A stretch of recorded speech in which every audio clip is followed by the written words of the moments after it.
Chapter 8, The Gathering Clouds of War. Part 3, The Nation Finally Divides. The role of the Second Great Awakening in the Civil War. Sadly, it's hard for us today with our highly secularized culture to understand the importance of Christianity in the way the Civil War played out for nearly all Americans in the 1860s. Morally, it was very hard for Americans to want to kill other Americans. Southerners, of course, would quite naturally want to fight to fend off Northern aggression. But for Northerners who personally knew of slavery mostly through stories and reports of others, the issue of slavery was largely a moral abstraction. It's easier to find cause to battle for the defense of one's home and land when they come under attack. The South certainly felt that this was the case for them. It's more difficult to find the will to battle for moral abstractions. However, the Second Great Awakening provided exactly the required sense of moral commitment to those Northerners who took up arms. To Christian Americans, the nation had always been a divine experiment, a model of how it was possible for a people to live freely in a post-feudal society in which a perfect God, not a sinful and blemished man, stood over them as director and enforcer of life.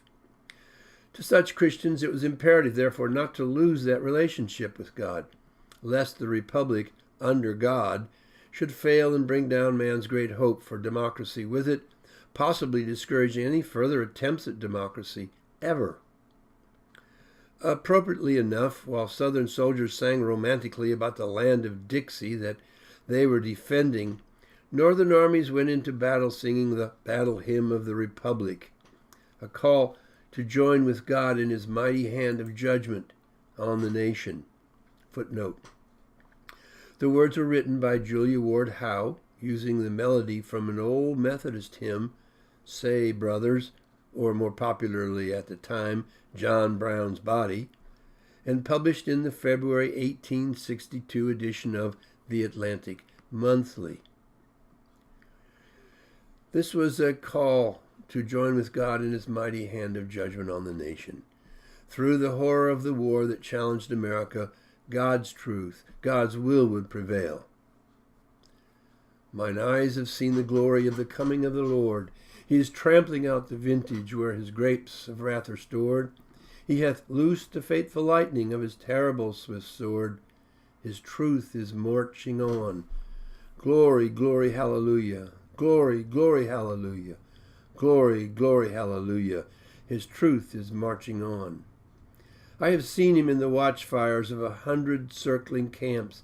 They have builded him an altar in the evening dews and damps. I can read his righteous sentence by the dim and flaring lamps. His day is marching on. He has sounded forth the trumpet that shall never call retreat. He is sifting out the hearts of men before his judgment seat. Oh, be swift, my soul, to answer him. Be jubilant, my feet. Our God is marching on. The formation of the Confederate States of America. The election of Lincoln was a signal to the Southern states to begin to announce their secession from the Union. On December 24, 1860, South Carolina was the first Southern state to announce its withdrawal. 6 others, Mississippi, Florida, Alabama, Georgia, Louisiana, and Texas, soon joined South Carolina, and on February the 4th, 1861, they announced at a meeting in Montgomery, Alabama, the creation of the Confederate States of America. There a provisional government was established with Jefferson Davis as the provisional Confederate president. Initially, the moral claim of the new Confederacy was that it was simply confirming the basic rights of the states, rights that reached back to Madison and Jefferson, rights that they claimed former Federalists and contemporary Unionists had been stealing from them. And indeed, the Confederacy was built loosely so that the states did indeed seem to be nearly fully sovereign, and the Confederacy simply a coalition of rather independent states. Yet there were strong forces holding the Confederacy together. Actually, the very looseness of the Confederacy required, as a matter of extreme necessity, a strong, commanding hand to hold it together. And that hand appeared in the form of Jefferson Davis, the Confederacy president. In many ways, the struggle of the South to secure its independence militarily required him and his administration to take on almost unlimited powers. But holding the Confederacy together was the even more powerful ingredient. Fear white Southerners had of their black population, both free and slave. The black population was growing at such a rate that whites were terrified by the thought of being outnumbered in their southern homeland by blacks.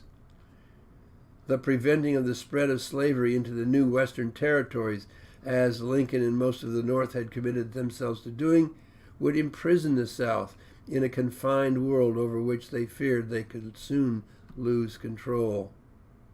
Paranoia and thoughts of anti-white conspiracy coming from multiple directions gripped at the Southern imagination, forging them into a tight bond. But that bond would soon deprive them of the real sense of freedom that they claimed they were achieving in breaking from the Union. South became an oppressive land whose laws and cultural vigilance tightened down on society. Free blacks living in the South soon found themselves under the threat of being forced into slavery, and war fever in the South demanded that any northern blacks captured in battle, those not just killed outright, or simply captured as farm workers in the process of the Southern armies advancing across the land, would be carried off into Southern slavery. As both Jeff Davis and his Vice President Alexander Stephens put it, blacks by their very inferior nature were intended by God to thrive only within the context of eternal servitude to the superior race of whites. Enslavement of any and all blacks was actually a necessary part of the advance of civilization. This credo was thus the real glue holding the Confederacy together.